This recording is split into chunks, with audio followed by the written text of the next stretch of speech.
Oh, hi Mike. James here at Urban Automotive, Oakville, Ontario, Canada. Thanks for subscribing if you do. Thanks for watching our channel.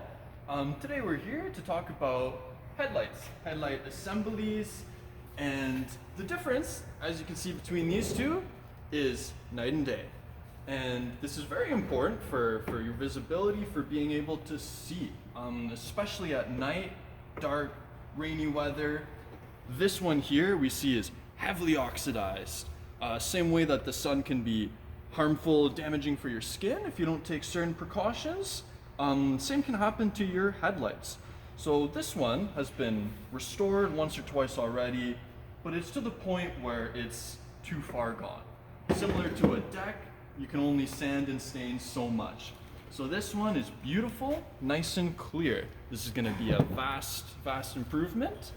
When this is all in, the next step we're going to take is to aim the headlights.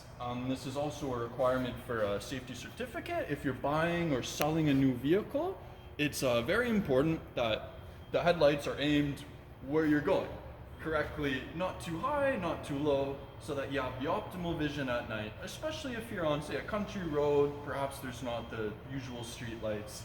Very important thing. We have the equipment, we have the capability to do this.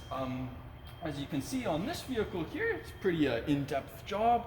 We've got the bumper off. At this point, we're going to make sure each and every one of these light bulbs is working in proper order. And when this is back together, it's going to be a great improvement for this customer, especially coming up to winter time. Going to be a lot more darkness, visibility, and a very important thing. So we're all about safety here, Urban Automotive, Oakville, Ontario, Canada. Safety first.